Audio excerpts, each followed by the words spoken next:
right, guys, and welcome back to the next episode of... Are we at 11? Numero 11. Past double digits. Yeah. Okay, so... Coming off of the Madison edition, BoomFitBros. Which was awesome. Yes. And if you missed it, go back and watch it. We both had C4s. And what's really cool is we were right in front of the Noble RV, which if you follow Noble, you would see that they interviewed a ton of really cool people, but we were right there in the middle of the action. It was really cool. And then you kind of see in another episode, in that same episode, you got another RV backing up and like setting up shop right there. It was almost like we were celebrities. Well, people thought we were because we looked important. I know. I don't know if you got like the sideways glances and stuff. If any of those people we told about BoomFitBros are listening, we thank you for subscribing. Absolutely. Because you did subscribe. We know you did because we see the data. Okay, guys, so welcome back. This is episode 11, and what we're going to be focusing on today, I thought this would be interesting, especially coming off of the Madison edition, is how on earth do you travel successfully and still lose the pounds? What do you have on this? I'm curious to know your thoughts before, because I already know your routine. So to me, traveling, the only thing different about it is you're in a different environment, like in a different zip code. I am not the person who, makes being out of town any reason to stop doing what I would do in town. And if anyone has traveled with him, you know that for a fact. And so for me, it actually shouldn't look much different. But I know that for a lot of people, sometimes that's a break. That's an opportunity to kind of maybe eat a little bit different or maybe take some rest. And, I'm kind of the weird person that, like, if I don't get to work out, then, there's something wrong. Like, it truly is my happy pill that I get to take every day. So I want to take it. And I just like eating healthy. So that's kind of, again, I think my perspective. But I also... want to scale that at whatever level that somebody else who's watching who might not be. So I don't think it's wrong to take time off when you travel. I don't think it's wrong to eat some bad food or some things that you don't eat when you're home. So I think there's definitely a balance there because you also don't want that week off to derail you entirely. And, I've had clients who travel for, a couple months and gain 30 pounds. Oh, easily. And then they get back and it's harder to get in the gym and it's harder to get back on track. And then you try to go to these extreme weight loss techniques and they don't work, as we've said, for 10 episodes. But and now 11. So my take on this is if you work out regularly, meaning you're somebody who enjoys working out, when you travel, I believe there should be some form of exercise present in that vacation, depending on the duration. If it's a weekend trip, it's okay. Like we went to the Great Wolf Lodge a few weeks ago, and we left on a Friday, got home on a Sunday, and I didn't work out Saturday morning. Which again, I'm totally okay with that. Mm-hmm. If we go from anywhere for like you and I did from Monday to Monday, I mean I worked out every day except for the Monday that we drove back. Right. So I think there's a lot of different ways that you can look at this, but ultimately, I think travel is one of the big hang-ups for why people don't actually hit their goals, whatever it is, whether it's muscle gain or fat loss or whatever. So I really think it needs to be addressed. If I am on vacation, I really don't do much. That's probably not true. I do more than the average person does. My whole mentality, though, is to come back healthier than I left. And I think that's a big piece of the puzzle. Now, that doesn't mean that I actually come back healthier than when I left. But if I set that mindset from the start, I think differently along the trip. It doesn't mean that I don't relax. It doesn't mean that I don't have something like tasty to eat every now and then or, whatever you want to do, like a few drinks on the beach, have them. Like, I'm not saying not to do that. However, if I went in just with the mindset of, it's vacation, like I'm throwing back drinks, I'm eating whatever I want, I'm not working out, I'm lounging in the sun, or in the cabin if you're in the mountains. Like the whole mindset shift is different than like I'm going to come back healthier than when I left. And so in that situation, yeah, I might have a couple drinks, but like I'm going to space it out with a lot of water, and I'm not going to get anywhere close to being buzzed. Like it's not conducive to that goal. For food, like, yeah, I'm going to have some dessert. I'm not going to have dessert every single time. I'm not going to pound a mountain of cheesecake every single time I sit down to eat. I'm probably going to have a nice steak. I'm going to have some nice like vegetables like asparagus or something with it. And then I might have a bite or two of cheesecake that I split with my wife or something, as opposed to ordering one of everything off the menu and then having 2 slices of cheesecake to myself every day. Yeah. It's just a switch in mindset. And again, I may not come back healthier than when I left, but that's the mindset I have going in. And that's a game changer for me. Well, and I'll tell you, I think, the Gus perspective is you're going to do a version of kind of what you do here, right? When I say here, it's going to be a version. Yeah. You don't throw it all out the window. Yeah, exactly. Yeah. And I think too, like recognizing that even if I'm speaking to someone right now, it might be the person who leans more towards my personality, that there's a potential harm in doing what I do, and so I want to expose that, right? So if we're going to try to give you tips and help you, and we're going to talk specifically about traveling, and I know that for some people it might be like thinking, okay, they're going to talk about making sure you're working out or eating healthy when you travel, but I want to talk to the person who maybe is extremist like me. There's some harm in that, right? And so like one thing that I had to realize I would say a few years ago was that I don't want to miss out on experiences when traveling to work out. Right. And so like, I don't want to prioritize working out too high. If you've taken the CrossFit Games would be a great example. I don't want to miss the main event that I'm really wanting to watch in order to go work out. Yeah, don't sacrifice the whole purpose of the trip so that you can maintain your fitness goals. Yes, and that way it can actually be harmful. And a personality like mine is more likely to do something like that. Yeah, and so Charlie and I we traveled together in an RV for the past week, and so we got real familiar with how the other operates when they're traveling. I'm a lot more laid back. He's a lot more in a routine. But I actually came back and I worked out. Yesterday was the first day I worked out from coming back from the trip. I worked out on the trip as well. But not near as often as Charlie did. And that's fine.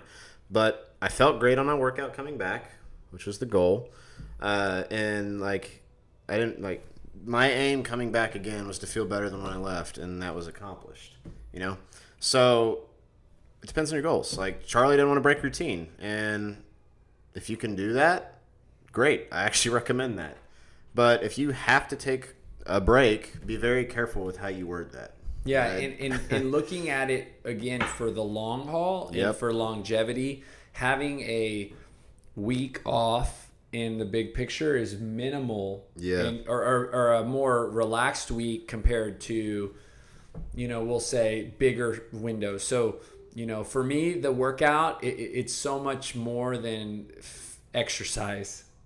For me, it's therapy. It is. It truly is. Like a workout for me is, I say it's like taking my pill every day, because it is the equivalence of what I would call antidepressant, a feel good, a spiritual experience. Charlie gets grumpy when he doesn't work out. I am more irritable when I don't work out. The world doesn't seem right. And so for me to get to work out, and I know that about me, therefore working out. Now I will speak to the people that like to work out on vacation, and I found this to be so true on this particular trip that we did. Comparatively to last year, when I worked out first thing in the morning, it was way more likely that it happened. Always. And so when I was typically working out anywhere in the 7 to 9 o'clock hour. And so that ensured that I was going to get to work out that day. And given how this particular trip was set up with the CrossFit Games, by 2, 3, 4, 5 o'clock, I was not going to do it. And so if you are somebody that likes to work out when you travel, even though you might not like to work out first thing in the morning, it is more likely to happen. Yep. Same applied, Even here at home, I think. But well, that goes too. But when we went to Florida, and I went at first thing in the morning every day. And so for, when traveling, I think working out first thing in the morning, assuming you can do it. This trip, I didn't have kids with me, so I didn't have any of my little ones with me, and Alicia wasn't with me. So it was easier to do that. Well, right. And then also, again, two total opposite ends of the spectrum. Charlie was doing full-blown, would say 20 to 45-minute workouts. And I did one lifting workout that was probably about 45 minutes. And all the other days, I did push-ups. That was it. And it took me maybe 10 minutes. Maybe. And you're getting two completely different extremes, which is great. Exactly. And so just to illustrate, there's more than one way to do that. But either way, don't stray too far away from your normal routine. Mm-hmm. I think that's the big idea behind that. Now, and take for example the other guys in the RV. Yeah. Who are people that work out. Right. They probably did more of like what you did. Oh, for sure. They jumped in a day here and there, and that was, and for them, that was a win. Yeah, and that's fine. But I'm curious now here, what advice do you have for the person who travels all the time, maybe for work or whatever? How do you eat well on the road? Not much different from the answer I gave you about working out. I knew you were going to say that. You don't eat much different than the way you eat when you're in your normal environment. And so I'm going to take you guys right now in the next few minutes psychologically to a whole nother level. You're going to blow our mind. I'm waiting for it. This idea that life should look different in one area than in another area is just false. It's the same as if I were to say, okay, the person I am on this podcast or the person I am at the gym or the person is different from the person I am at home. Now I'm having to live two different lives, right? And so I find it a lot easier and freeing to be the same person in every environment that I'm in. And I believe the same to be when we are doing that nutritionally, right? And so for me it might look different in the types of foods that I eat, right? But when I'm traveling in an RV to the CrossFit Games, I'm still mindful. And again, to the degree, right? So it's not like right now if you're saying, okay, Charlie, I'm nowhere, thinking about being super healthy on vacation. Well, it's probably because you're nowhere super healthy at home. And that's okay. You're trying to continue to get better, or you wouldn't be watching this podcast or this BoomFitBros. And so for me, traveling, I'm going to really keep trying hard, just like I do at home, to get in an adequate amount of protein, to stay away from the sugary, unhealthy foods, to get in the adequate amount of calories, to be mindful of my eating patterns. Every day we went into the stadium, I put an apple, I put some almonds, and I put a Quest bar in my backpack. Just because I knew, and I probably pulled that apple out and I ate it around the same time, and I pulled those almonds out and I ate it around the same time in that Quest bar, just because I am thinking about the day before we start the day. But Charlie, what if I don't have a kitchen? So now let's say we're staying at a hotel with no kitchen. All I can tell you is what I would do. That's what I want to know. The last thing that I would do is make excuses, because that's just not my personality. I'm going to be someone who just figures out how to make it work. Mm-hmm. And so, there's got to be a grocery store nearby. And, almonds don't require a refrigerator. Almonds don't require any type of storage. So I'd buy some sort of nuts. Almonds are easy. I would buy fruit like apples, oranges. I would probably buy a tub of protein, if not brought it on my own. If I have a refrigerator, I'd buy some of those little ready to drink, protein, just that I can drink or have real easily. Sometimes hotels, if you're staying at a hotel, they have like a breakfast, right? Yep. You could eat eggs and oatmeal. Every place here in the United States has a restaurant within a mile of anywhere you go. Or a grocery store. Yeah. Now here's a fun statistic I read. So a lot of times the big excuse on travel is like, I don't have the time to go to the grocery store and shop. You actually do. Because it takes, on average, about the same, as long as you know what you're going in and getting at the grocery store, it actually is a little bit faster to park, walk in, grab it, and come out than it is to wait in the line at a fast food restaurant. And unless it's McDonald's, which takes on average about 60 seconds, but you shouldn't be in the McDonald's drive-thru anyway. I don't care where you are. Like, just don't do that. Like, but we are fundraising for the Ronald McDonald House because they do good things. So we cherry pick. I'm very. I've never. I said drive-through, not cherry. Completely off topic, but I grew up eating a ton of McDonald's. Okay, oh yeah, so the Big Macs the are quarter amazing. pounder with cheese, the number 3 value meal, supersized. I was Big Macs all the way. With Okay, that I was quarter special pounder sauce. with cheese. Sesame And seed so bun. I ate a lot of McDonald's, and then I go through my, you guys probably all know my story. Did you supersize? Oh, of course, a lot of ketchup. Apple pie. So I go through my getting healthy, and I really don't eat McDonald's. I couldn't even tell you last time I ate McDonald's. But now we are doing the fundraiser for Rich Froning to work out with Rich Froning, and it's benefiting the Ronald McDonald House. After my experience at the Ronald McDonald House, and we're out in the little playground at the Ronald McDonald House in Houston, and sure enough, who is on the bench? Ronald McDonald himself. Yeah, but, of course, it's a statue. Right. He's got his legs crossed. And he's like staring over at the blank seat where your kid's and supposed to be. There was a part of me, like the child in me, that wanted to sit next to Ronald McDonald and take a picture. that just appreciated him so much because of now, it's like, man, like it's pretty amazing what that business or organization does, right? What they choose to do. So Cellucor just pulled their sponsorship, and McDonald's is now sponsoring the BoomFitBros. Woo, give me the supersize me. Man. No, completely off topic. But anyway, continue. There's restaurants. Obviously, McDonald's is not one of those that we want to choose. The whole point of that, guys, is like Charlie hit the nail on the head. Don't make an excuse. Like, just go. So I will tell you this, and Gus knows this, that when I travel, if there's a Grimaldi's pizza anywhere around, I will participate, and I will not feel guilty, and I will eat a lot of pizza. And and I think I share that because how many times have you gone to Grimaldi's in the past month? 0. Okay, there you go.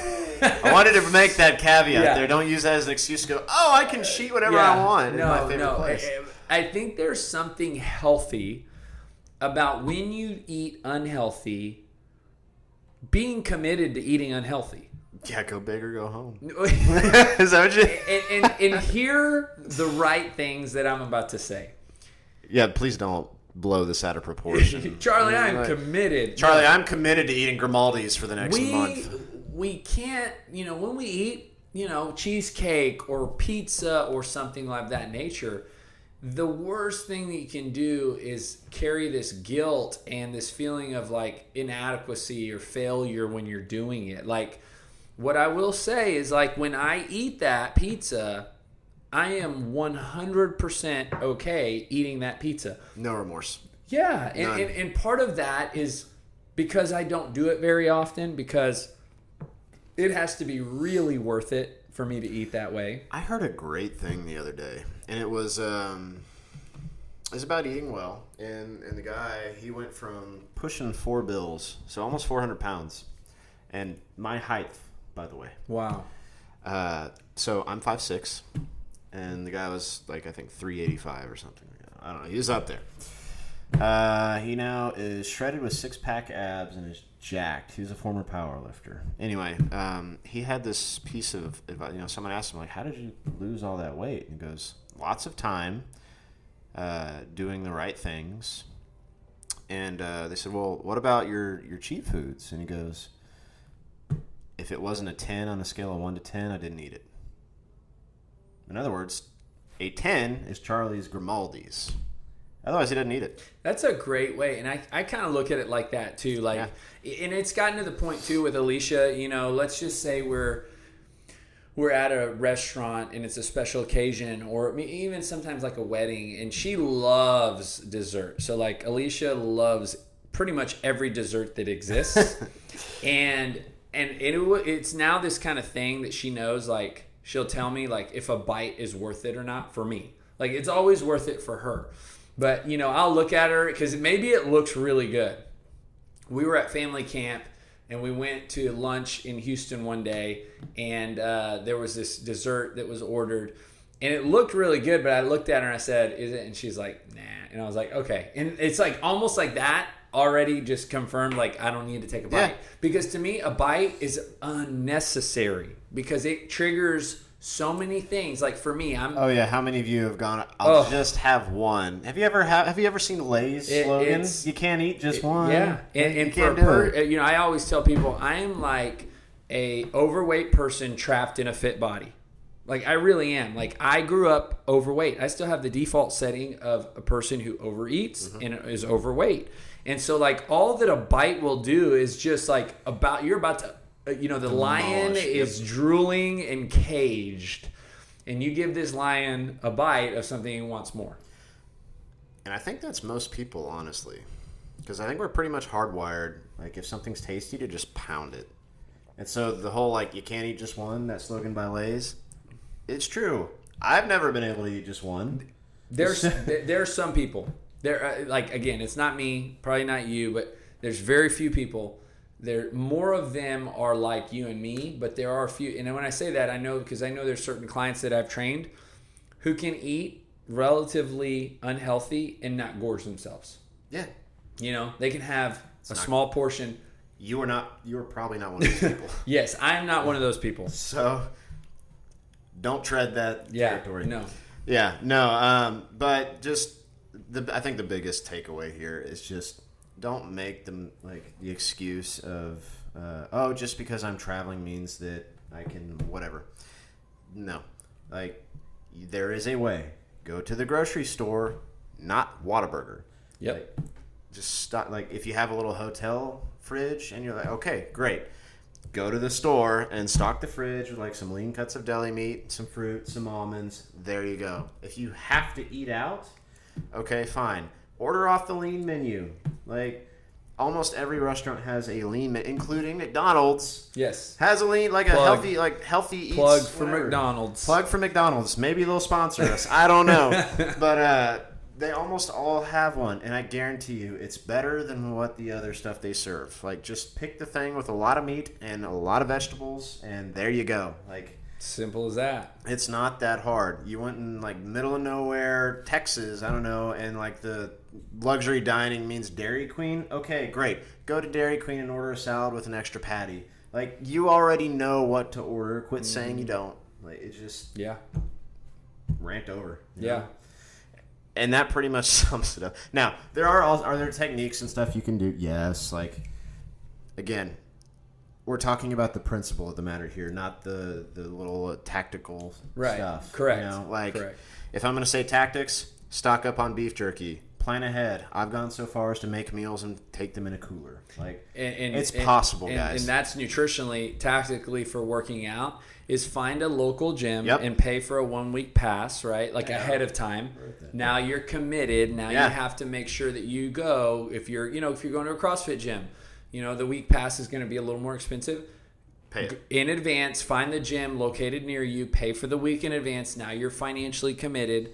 If you're traveling with a friend, have them join you, and now there's accountability. Yeah, like don't let I'm traveling or my friends aren't doing it, so I'm not either. Don't let that be your excuse. That's the easy way, and getting in shape's not easy. Mm-hmm. Period. So that's all I have. Yeah, I think taking the way that you approach life. Well, we're talking about on vacation. And then trips. The opposite of that would be off vacation. Okay, so how do you approach life off vacation?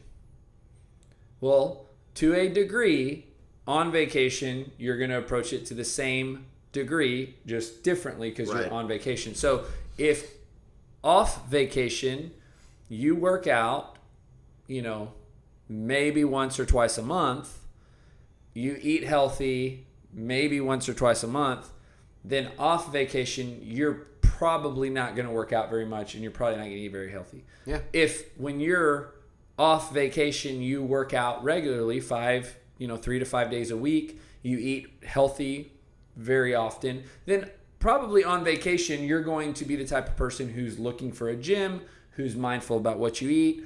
And my encouragement would be just to understand the dynamic between the two. And there's not, in my opinion, it shouldn't look that different. No, it really shouldn't. And even mine, is mine a little different? A little. Not much. Mm-hmm. I still work out. I still eat fairly well. And again, I go in with the mentality of I'm going to try and be healthier by the time I get back than when I leave. Principles, guys. Yeah. And I've met a lot of people who travel a lot, yes. meaning travel 150 days out of the year.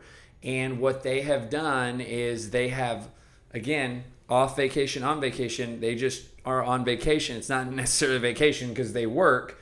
They just, find more places to work out at. They are mindful about the food that they eat. They're doing the same things that we're doing at home. It is possible, even with kids. Yeah. We both have them. Yeah. Yeah. All right, guys.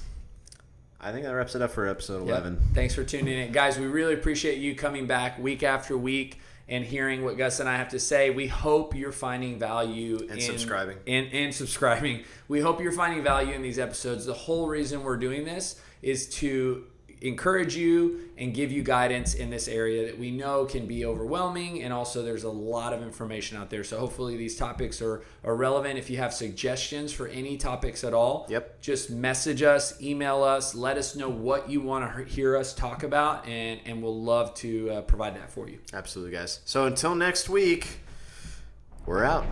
Thanks, guys.